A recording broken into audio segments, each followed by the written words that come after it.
kalmashapaham Shravanamangalam Srimadaatatam Bhuvi Grinanti Ye Bhurida Janaha Om Shanti Shanti Shantihi.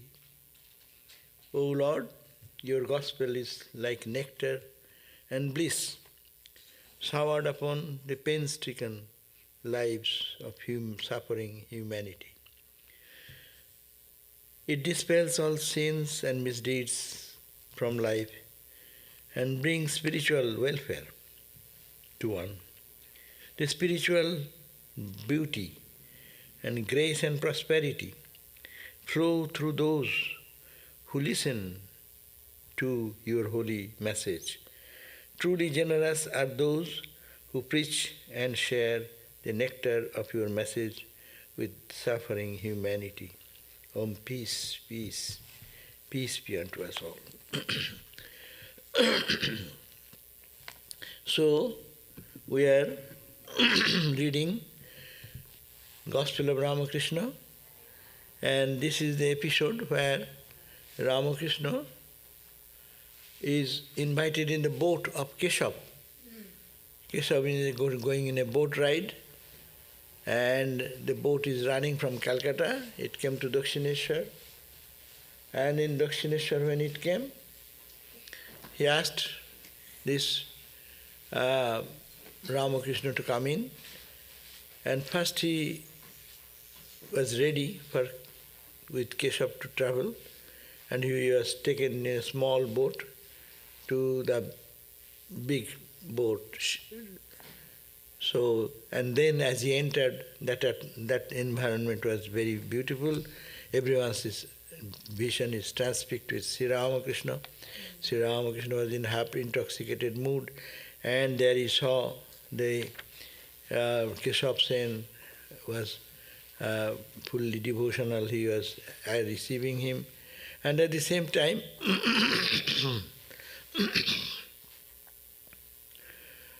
that Ramakrishna is meeting another contemporary Brahmo leader, Vijay Krishna Goswami. He is separated from the Keshav's group, and they are embarrassed to see each other. But Ramakrishna is like that.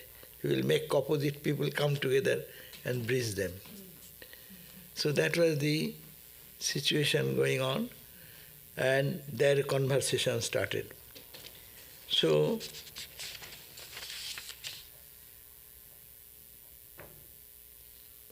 we read the other day that Ramakrishna saying, do you know how a lover of God feels? His attitude is, O God, you are the master, I am your servant. You are the mother, I am your child. Or again, you are my father and mother. You are the whole and I am the part. He does not like to say, I am Brahman. So that is the attitude of the bhakta. The devotees, they say, they want a relationship with God, and they said, you are my master, you are my father, you are my mother. So to have a loving connection, impersonal God, you cannot create any connection. I am Atman, but how can you connect with it? But it's a relationship. We know our mother's love. We know that love of a brother, sister, so husband, wife. So in this level, if we can apply putting God in that place, then it becomes spiritual. So these are the devotee's attitude. And he does not like, rather they not like, no, they get angry. If you say that I am Brahman, that's why for the Krishna people, Krishna devotees, you go there and tell, I am Brahman, what? They will be killing you. And how dare you think like that? You are Brahman? How can you be that? I am a das, I am servant. No? Now the yogi seeks to realize what? The Paramatman, the Supreme Soul. So what is the ideal of a yogi? His ideal is the union of the embodied soul and the Supreme Soul. So yogi's idea, this Jivatman, and God is the Paramatman, Supreme Soul. How to take this Jivatman into the consciousness, the Paramatman, in the Supreme Soul. Upanishad gives this idea that there is a bird in the upper part of the tree and the bird lower part. The lower part, we, the jivas, we are eating some fruits, sweet and sour. When sweet, we are happy. When sour, we cry. So all these things are going on in the level. And when you get a sour fruit, then we say, why this? I am disturbed, I don't like it. Then we look at that, the upper bird is perfectly peaceful. He is neither happy, neither unhappy, but he is always in peace. So, this lower bird then just tries to make one move closer to the upper bird. But again what happens? Mind. We like to raise our consciousness in a higher level. But what happens? Again mind comes down and says, let me pick up this fruit, that fruit in this world. Huh? And then you get into that again, sweet and sour, sweet and sour. Duality, duality, duality. So it goes on. So the Jivatman, individual soul, we all, we get bored with these experiences of the world, which is unending suffering and pain, in the coating of little joy and sugar coating. Sugar coated, but inside is all bitter. The children are given some sugar coated thing to swallow some bitter for their health condition, but it is sugar coated. So this world is a sugar coated thing. It appears so sweet, but you just give a bite, oh my God, then you enter into what is the bitter side of it. So we think the world is joy, this world is peace and all this positive thing. But as we move little closer to it, we get the bitter taste. So we get tired of this. Then whenever we get a battering from the world, suffering, displeasure or unhappiness, we just say, why me? And this world in which we live, we feel distaste for that. And when we feel distaste, what we search for? Where is the tasty food? We jump another level, jump another level, that is our spiritual journey. And then when we reach the top level, it is said, the upper bird, in the Upanishad it says, opens his mouth. The upper bird opens the mouth, and the lower bird swallowed into it. The lower bird gone. There is no lower bird at all. It is only the upper bird. That's the yogi's way of looking at this is the lower bird hopping, and going to the upper bird. So, lower bird running, this is Jivatman becoming one with Paramatman. That's the yogi stand. The yogis meditate on this way, that this Jivatman is incomplete, Paramatman is fully saturated with its fullness. So this imperfection can be met only when you merge into this Paramatman. So Jivatman, Paramatman, that is the purpose of yogic practice. So Ramakrishna said, the yogi seeks to realize that what he wants to realize, the Paramatman, which is the Supreme Soul, what is all capital. His ideal is the union of the embodied soul and the Supreme Soul. He withdraws his mind from sense objects and tries to concentrate it on Paramatman. As we do all our spiritual practices, those who got meditation practice, you got a mantra, what you do? You Paramatman, you idealize through a form. Say Makali is an idealized form of the Paramatman. Paramatman is beyond time, beyond space, beyond causation. There is no suffering, there is no enjoyment. This duality is collapsed there. But we, in the level of our individuality, with our body-mind complex added with it, we are imperfect. So the goal of a yogi is to withdraw. As you do when you sit for meditation, what do? You withdraw your ideal, we bring out, withdraw the mind from external, and what you do? You internalize. So it's withdrawing from the sense objects, the sensory universe, the sadhaka, the spiritual aspirant, then will close the mind and put the mind to see inside and tries to concentrate. Meditation means you concentrate every day, closing your eyes, not to hear any sound, not to hear any external connections, disconnecting them, and taking the mind deeply inside, focusing inside. And then you get absorbed and absorbed and absorbed. That's the ordinary dhanam. That is the Raja Yoga path, yogi's path. So all the yogas, Jnana Yoga, Bhakti Yoga are always the same, but the little path is little different. Bhakti Yoga, they say, as we read just now, "Oh Lord, you are my mother, you are my father, please help me, please protect me, you are everywhere, guide me." This prayer, no? You are connecting all the mind in God, as your mother, as your father, as your whatever relationship you have, friend. Huh? So, but here is not that thought. I withdraw myself from external world as we sit for meditation, and then we focus our mind into Paramatman. Who is Paramatman for us? As I said, our Ishta Devata is our Paramatman. Who is Paramatman? Who is your Ishtam? Ishtam is the concretized form of consciousness, concretized form of joy and blessings, purity, perfection. That is called God, no? So that is Paramatman here, because it is, you are imagining something which is still there is a form and name. But when your ego merges into that, then you find name and form goes away, Jivatman, Paramatman becomes united, goal of life is Samadhi. That's why they focus on Samadhi. Samadhi means total absorption. Total absorption in what? We are totally absorbed in this world, and this is total absorption in God, the Divine.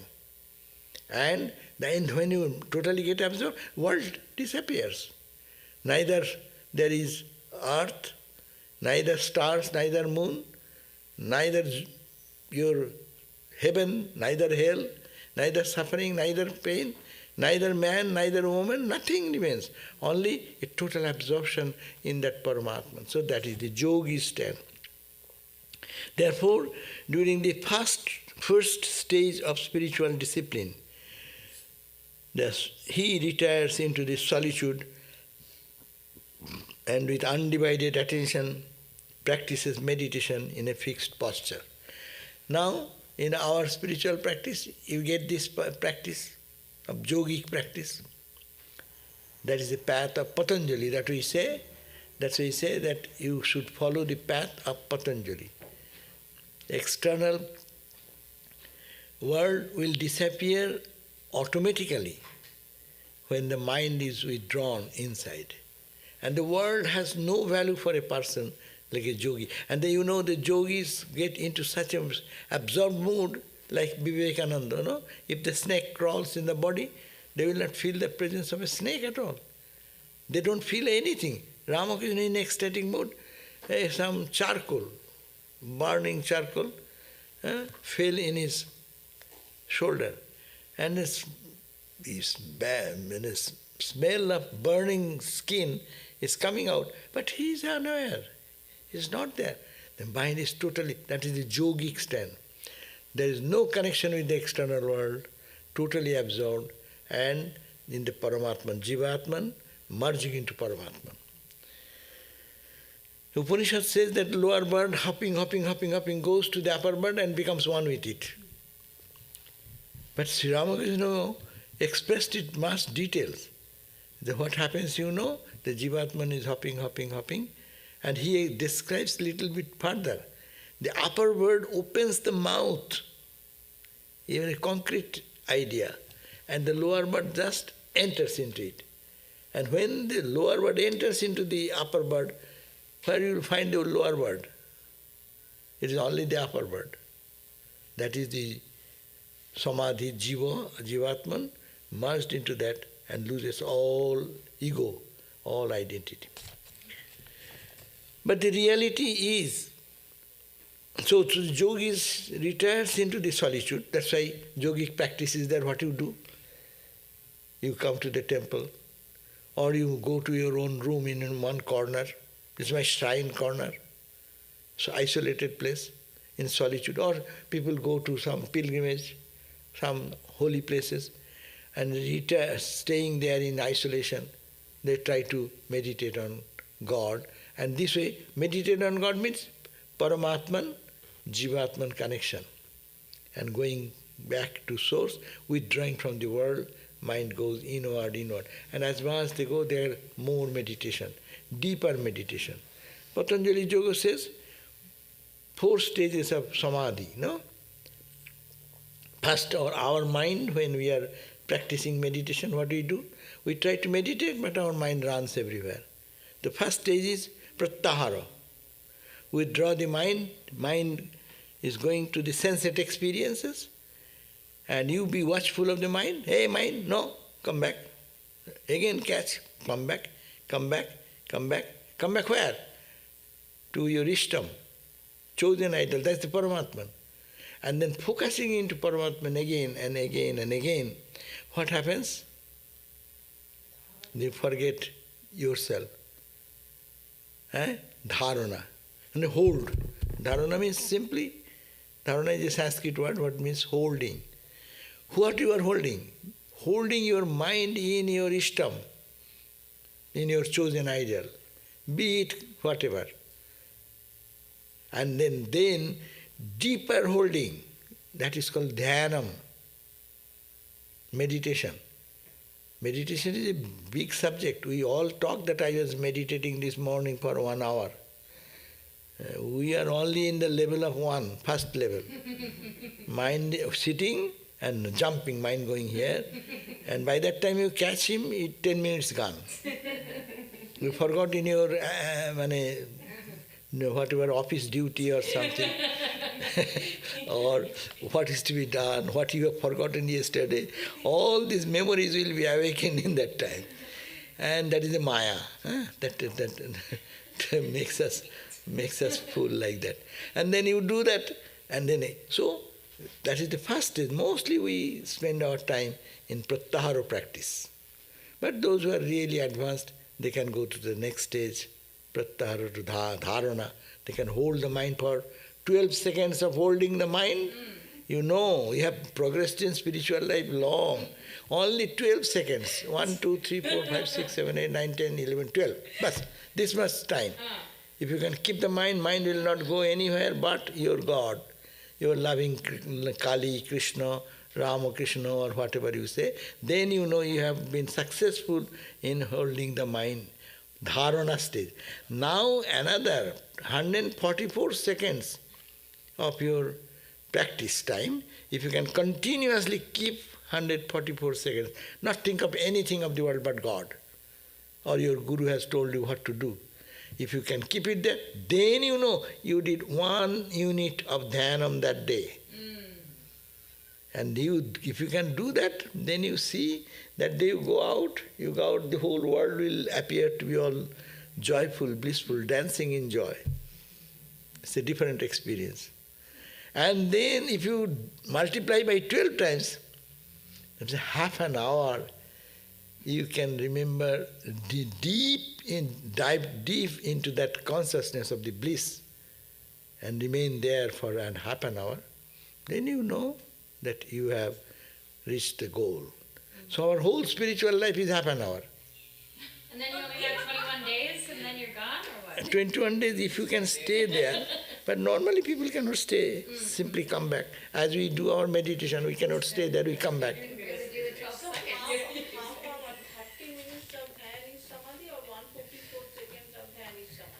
With 144 time, 12 seconds if you can do, you have done 1 unit of dharana, holding. Then 12 times 12, 144 seconds if you can hold the mind, you have matured to hold the mind, does not take you back by force or impulses, then you know that day you have run 1 unit of dhanam. And dhanam 12 times, 144 second time 12, that will be almost calculate nearly a half an hour. 2 minutes, 2 minutes, that is called samadhi. So the samadhi is so easy, only half an hour's back. 28 minutes. So I am 28.8. 28.8 minutes. So if you can really get absorbed, nothing. We are spending hours. I say, I did meditation 1 hour in the morning. Let's just focus on the 12 seconds. And I did today 2 hours I sat for meditation. But we are using wrongly the meditation word. We can say we are practicing pratyahara, withdrawing the mind from outside world, pulling. My mind is forcefully pulled out, pulled out, pulled out. I cannot hold it. If I do it, unconsciously it again comes in another form and takes me away. So this is the whole Raja Yoga deals with this practice, and this is our spiritual life. So anyhow, but it is only withdrawing the mind from the external world of our sensate experience, and to go to that state where no senses will have no purpose there. These senses can give us little idea of the joy and suffering, whatever. But if you go out by the mind, your experience expands. And you go beyond mind, then it becomes infinite. So it becomes mindless state. You are there, but you are not there. You are merged with it. Then there comes the song. Ebar kali tomai khabo.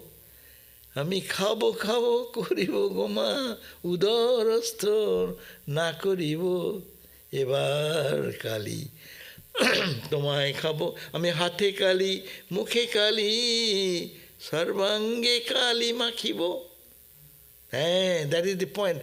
The absorption, this song is beautiful. I will take the mother name, Mother Kali, is my Ishtam, if your Ishta is Mother Kali. So I will be so much absorbed. I will take them, Mother, in me in such a way that I will be totally transformed. My Hate Kali, my hand will be Mother Kali.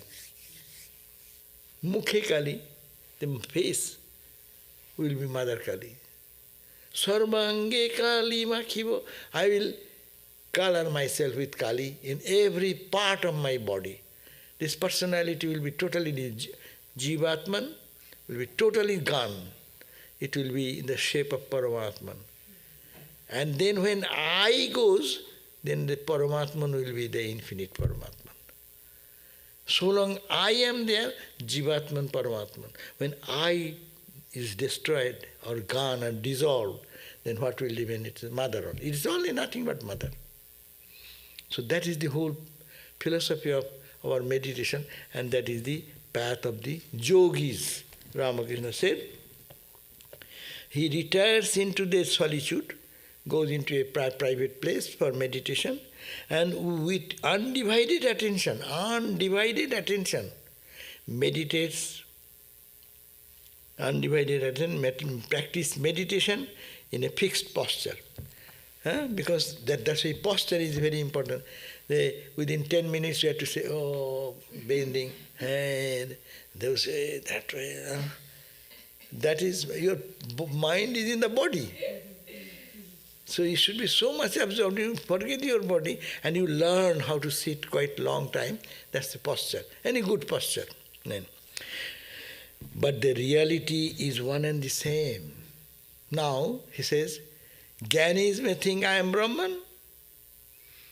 Bhakta may say, I am your child, you are my master, I am your servant, whatever. Deho buddhya tu dasasmi. And jiva buddhya tu tadangsaka. As a Paramatman, Jivatman, I am angsha, I am not part. And Atma buddhya tamevaham. When I become Atman, and then you are a Paramatman, tamevaham. That Atman, emerging into it. So Ramakrishna says, but the reality is one and the same. The difference is only in the name. He who is Brahman is verily the Atman. What is the cosmic consciousness? That is the same consciousness which is in you. You are seeing me by what consciousness? I am talking to you by what consciousness? What is the consciousness behind the star, moon, stars and galaxies to moons and individual creation everywhere? What is the consciousness behind? It is the one absolute consciousness. So the difference is only in the name.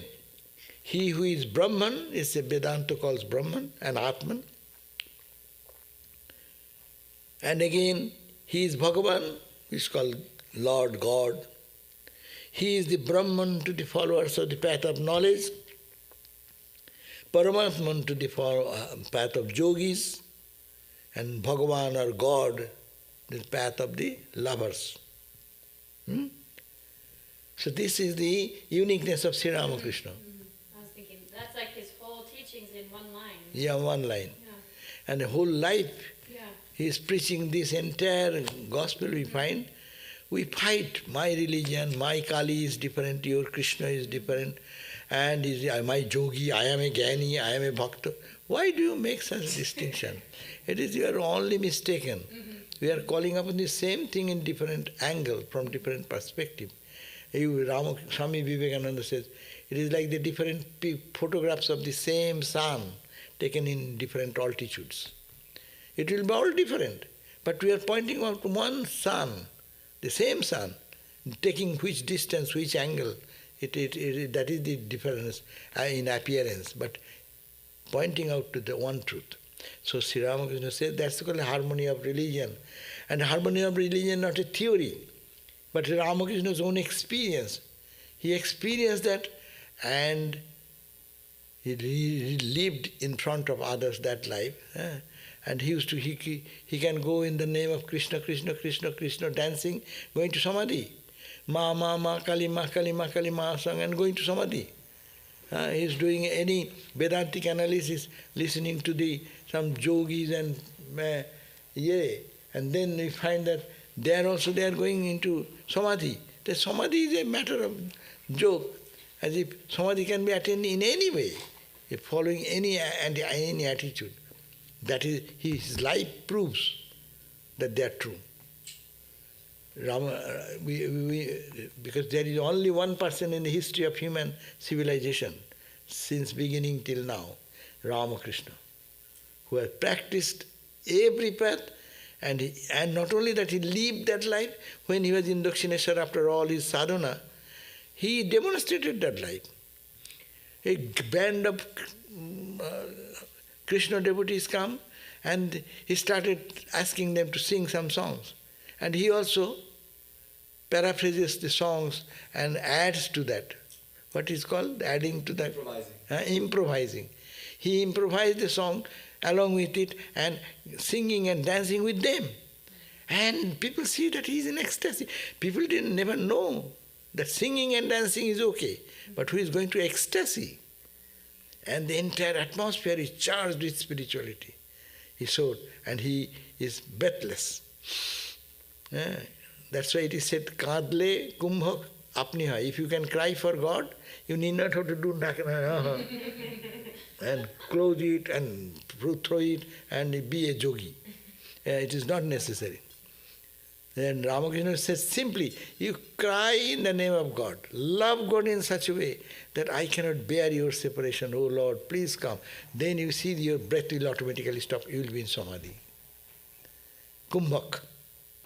So, he is an example where he is expressing the realization in every little tidbit thing. And he is leading to the same experience of oneness. So, but the reality is one and the same. The difference is only in the name. He who is Brahman is verily Atman, and again, he is Bhagavan. He is Brahman to the follower of the path of knowledge, he is Paramatman to the path of the yogis, and Bhagavan to the lovers of God. Now, Sri Ramakrishna, without any introduction, anything, Where you go in a congregation, suppose you go, you are a speaker, you are the center of attraction. But people will say, Keshav will say, she is Ramakrishna Paramahansa, he will now speak something. Nothing. He went and started talking. And the whole steamer full of people, all focusing on him. It's a different preacher altogether. And he takes the position of a center of attraction by himself. And then by that time the steamer has been going towards Calcutta. But passengers, with their eyes fixed on the master and their ears given to the nectar-like words, were oblivious of its motion. The boat, steamer is going on, but no one is thinking that they are in the steamer. They are so much absorbed in the presence of Sri Ramakrishna and his ecstatic words. Dakshineshwar, with his temple and gardens, were left behind. The paddles of the boat churned the waters of the Ganges with a murmuring sound. But the devotees were indifferent to all this. Spellbound, they looked on the great yogi, that is Ramakrishna. His face lighted with divine smile, his countenance radiating love, his eyes sparkling with joy. A man who had renounced all for God and who knew nothing but God. Unceasing words of wisdom flowed from his lips. A beautiful description of the environment. M can give that. This is describing. And this is the benefit of reading this book. If we cannot understand anything philosophically, that's no problem. But we can visualize this scene. Just imagine a boat came from Calcutta to Dakshineshwar and the river flowing, and then Ramakrishna entered and talking like that. And the entire environment is surcharged with spirituality, all fixated in the person of Sri Ramakrishna, and is so forgetful that when the Dakshineshwar left and they are moving towards the Calcutta, it is only 3-4 miles away. And so entire boat full of people. Keshav went means huge number of devotees were in the same boat, but no one is talking to each other, all transfixed. So this is called divine Leela. We can take advantage of this. When we cannot meditate, we can keep our mind concentrated on these thoughts.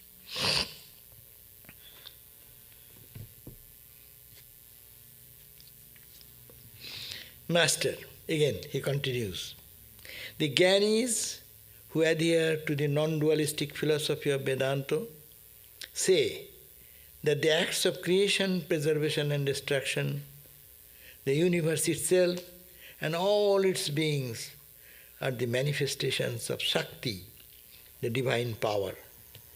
If you reason it out, you will realize that all these are as illusory as a dream. Brahman alone is the reality and all else is unreal. Even this very Shakti is unsubstantial like a dream. How he presented this idea, wonderful. Ramakrishna is speaking about Vedantic perception. When Vedanta teaches, this world is all Maya, no? But how Ramakrishna presented. He said, this whole world, Vedanta says it is Brahman. But what is this world? It is the Shakti, Adya Shakti, manifested. Brahman's power manifested at the world. But this world is not permanent. So he concludes this way, it is like a dream. So the preservation, creation, preservation, destruction, 3 aspects of everything which is in the material world. The universe itself and its living beings, they are all the manifestations of Shakti. We are all nothing but Brahman cannot do anything, so there should be some power which needs, creation means it needs some power to manifest. See, one artist has some art in his mind. It needs expression, that is the creation.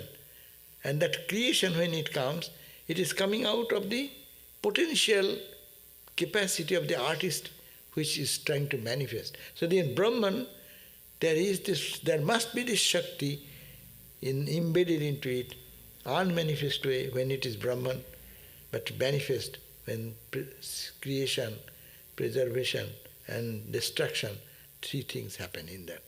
And Ramakrishna says, if you reason it out, really look at this, how the preservation, creation going on, you will realize that all these are as illusory as dream. Because it is not permanent. It does not remain the same what was yesterday, today. It is not the same. In the material world, how much we try to hold anything, there is nothing permanent. So Vedanta student looks at that. It is the power of Brahman, that's Shakti. But only one point, it is not eternal. Because it is not eternal, that's why it is like a dream-like. It happens, I am seeing now, so long I see, it is there. And if I put my attention into another, the world goes away. Suppose we are all chit-chatting and talking to each other, and one great musician starts singing a song. When our attention is lifted to that consciousness. As soon as it is lifted to that, we forget our all chit-chat, etc. That means this world of creation, sustenance, is a passing show going on in life. It's coming and going, coming and going, coming and going. So it is not real. Therefore Brahman is the real, that it is like a dream-like, it is unsubstantial, so they don't have to pay attention to this created universe. And there come what you call Shankara's philosophy, or the other philosophy of one-time creation, that, all this thought. But it is a changing thing, and that is the outlook of a Vedanta student. But, he says, though you reason all your life, unless you are established in Samadhi, you cannot get beyond the jurisdiction of Shakti. You may say whatever you say, but unless you attain Samadhi, the total absorption in God, you are in the realm of birth and death. Your ego is propelling. You are under the Shakti. So, that's why it is said, even the avatars are also under the Shakti. The God comes in a human form, we say that Shakti is the primordial power which helps to manifest. If that is not there, avatar is not there. So this is a very high level of thought, that Brahman, if you reason it out, you will find that all these are as illusory. And Brahman alone is the reality. All else is unreal. Even this very Shakti, what you are talking about, is unsubstantial. In what sense? Not unsubstantial now. It is so real to me, and it should be real. But when you dream or sleep, this vanishes. So it is unsubstantial, like a dream experience. Every day is a dream experience. It is called a daydream. Vedanta uses this term. In the Upanishad there is a mantra, night dream we all know. Night dream, night time we dream. It comes. When we are in the dream, we do not know we are dreaming.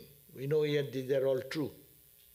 If a tiger runs after me, or I am in Santa Barbara, a bear is just passing and I see that in the dream, then I will cry out, or I will do whatever, all the reactions will happen.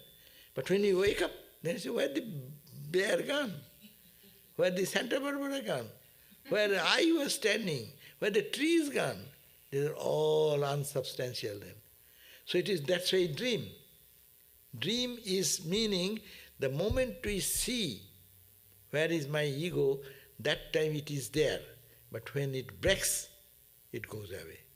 So it goes and comes and goes, comes and goes. Only what happens, this earth, our daily experience remains so real because we saw yesterday and we come back again after sleep, we see the same.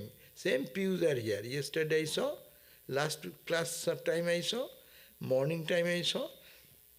That gives some idea of validity of this truth. It is called the Because why? Because your dream is called Jiva Srishta Dvaita. You create the duality by your individuality, individual thoughts, past samskaras, etc. And this whole universe is the dream of God.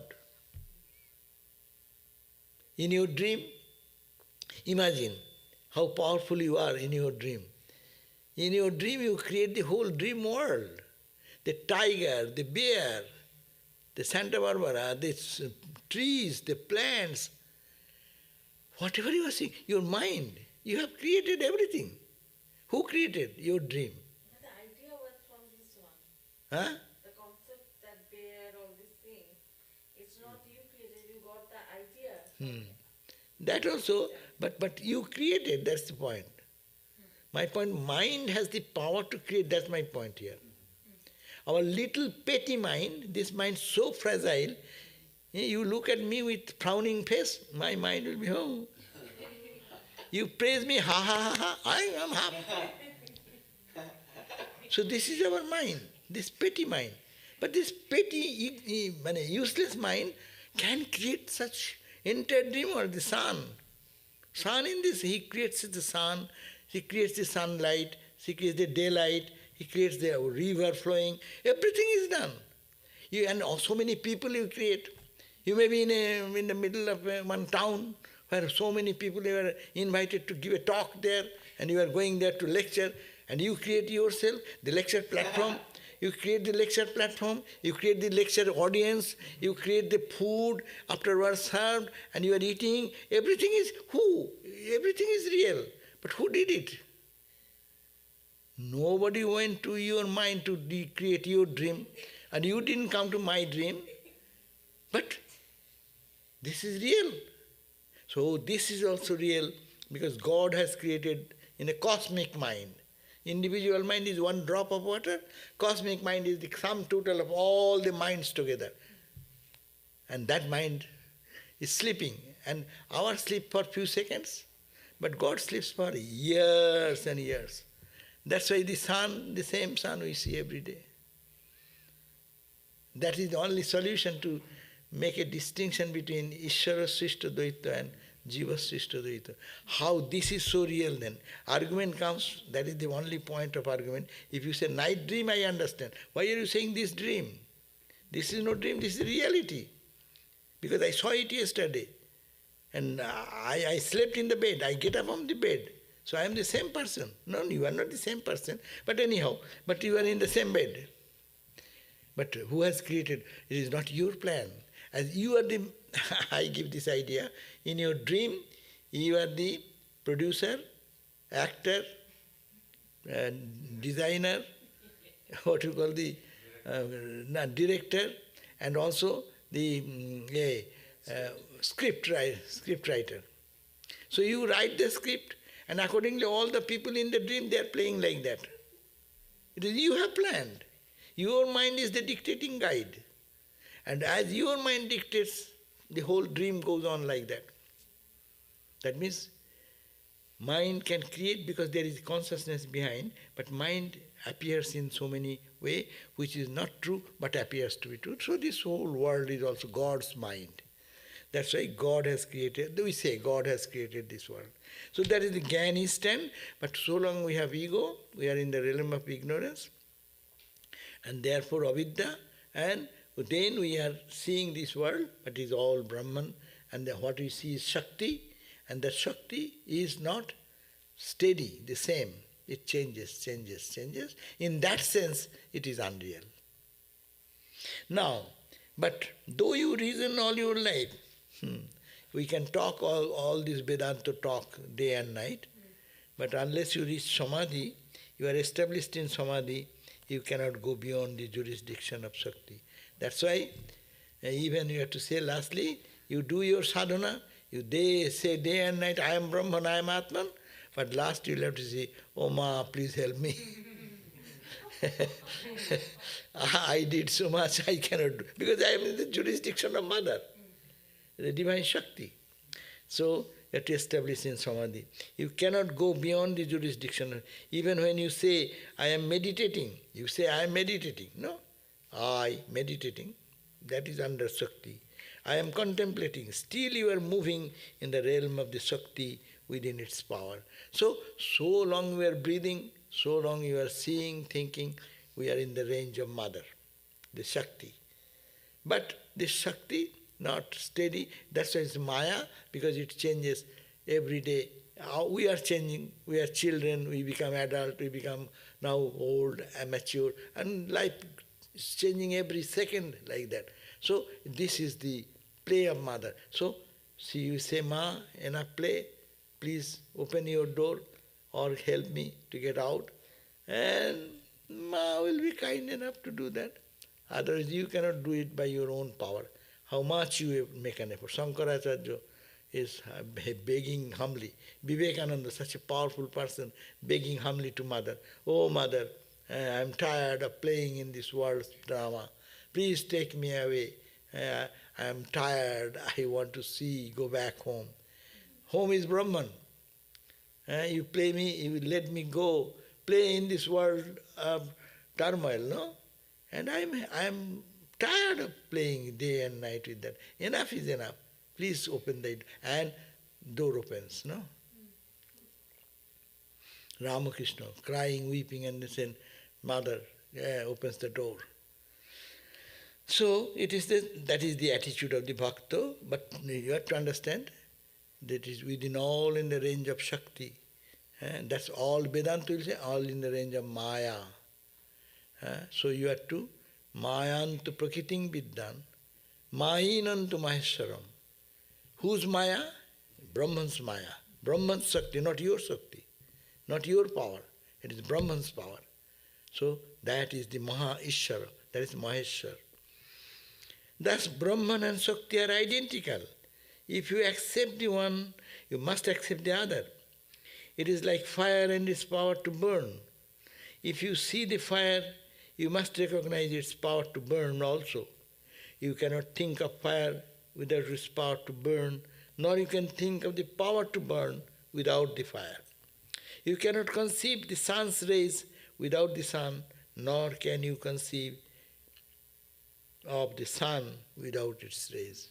That means you have to accept Brahman and Shakti, manifested or unmanifested. That you are. So long we are in the realm of Mother, call upon Mother and to go back home. What milk is like? Oh, you see, it is something white. You cannot think of the milk without the whiteness, and again you cannot think of the whiteness without the milk. Thus, one cannot think of Brahman without Shakti, or of Shakti without Brahman. Neither we can think of Brahman. Yet you are meditating, I am that. What you are meditating? Your mind is thinking of something. That's within the realm of Maya, within the realm of this, domain of this. Your ego is under the domain of Shakti, and what you are thinking of the sky, ocean, that is also within the domain of Shakti. So you are bound to think of Shakti, the Mother, and the Shakti we call Mother. Therefore, that one cannot think of Brahman without Shakti, or Shakti without Brahman. One cannot think of the Absolute without the relative, or of the relative without the Absolute. The primordial power is ever at play. The primordial power is ever at play. That means this primordial power is Mahashakti, Mother, is ever, all the time playing. Some are getting released, some are entering into bondage. You go to the Disneyland, some are whole day tired or morning, 2 days they have seen, 3 days, and they are tired and they are coming out exhausted. And there's a new group of enthusiastic people are entering into the Disneyland. I will see this, I will see that, I will go there, I will do that. And then going after that, after experiencing, they get exhausted, they again go out. So this play of samsara is going on. It's a mother's play, mother's Disney World. It is, that's why Ram Prasad used to sing, Kali Maki, Kalima, what a playful mood is Mother Kali playing. He's just, this is the way they're attracting someone. And that's why Swami Vivekananda also at the end of the Raja Yoga, he has expressed this idea. This mother is like our very loving mother. She is taking the child through all the experiences of life. All the Disneyland shows. See one. Then you feel tired. And why did I come? What the special thing I saw? And when they go out, they say, oh my God, I need to rest. I had my vacation few days and I exhausted this way. And they go back. So some with the full, unless the full experience happens, desire remains in the mind. I'll have to go, I'll have to see again. So this is the way life struggles goes on and the mother's play going on. And some gets liberated, some gets into it again in the play. A mother wants to play. Ramakrishna said, why? It is her will. She wants to play. She is the creating, preserving and destroying. Primordial power is in ever play. Ever play. That means it is her creation. So she is creating, preserving, destroying in play. No purpose. We do everything with a purpose. I will gain this, I will lose this, I will have to protect this, I will have to do that. Our brain is always calculating. But the divine does not work like that. Spontaneously, divine works, and the whole world follows that. The sun does not do anything. It is in the sky. See, being silent, not saying a word to anyone, the king to the pauper, the wise to the illiterate, but see, everyone is running in time. Oh, it is 10 o'clock. Oh, it is 8 o'clock. Oh, it is 7 o'clock. Oh, it is this. I have to do this. I have to do this. Next work is my, or waiting. Tomorrow I'll have to plan. Next month I'll have to do this. Everything is orchestrated by the command of the sun. But sun doing nothing. So it is all play going on. It is for him, it is all play. For us, because we have, because you have our ego, then you suffer. It is ours is suffering. Then Holy Ramakrishna said, who are you? And some devotee asked, his mother is playing, but we are in suffering, no? The Ramakrishna said, who are you? It is all mother, where do you come from? You are a reflected consciousness. So don't make yourself so proud that you are somebody. It is all mother. So surrender. That's the devotee's angle. So this power is called Kali. She is creating, preserving and destroying in play, as it were. This power is called Kali. Kali is verily Brahman, and Brahman is verily Kali. It is one and the same reality. When we think of it as inactive, that is to say, not engaged in the action of creation, acts of creation, preservation, destruction, then we call it as Brahman. But when it engages in the activities, then we call it Kali or Shakti. The reality is one and the same. The difference is in the name and form. So this is the wonderful idea. Brahman and Shakti, they are all identical. So there is no struggle with, that's why it is called Vedanta and Tantra. They are not contradictory. Vedanta is the principle, Tantra is the practice. Following the path of Tantra, these practices, one can reach Brahman. Because it is the Brahman manifested in the world as Shakti. The same person, when he is sitting idle, is Brahman. And when he is singing, we call a singer. The world is a song and music created by the Lord. And it is going on. So it is the Shakti. But Shakti belongs to Brahman. Brahman and Shakti are identical. Om Shanti Shanti Shanti Harihi Om Tat Sat Sri Ramakrishna Panamastu.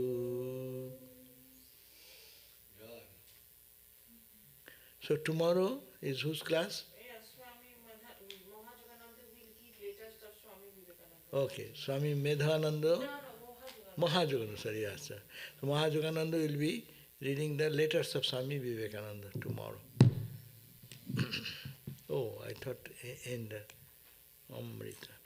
Does the mind also create the dreams about gods and goddesses? Yes.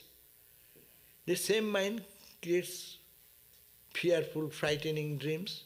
The same mind creates the usual, normal life's dream. Same mind creates divine dreams.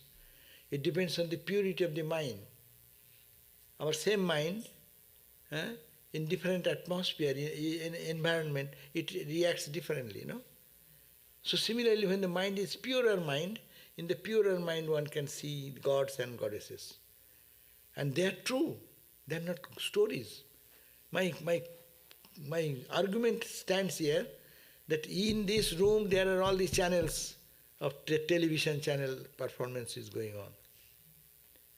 All the phone calls can be received here. How many thousand millions, all are wave here. If you have the proper instrument to catch that wave.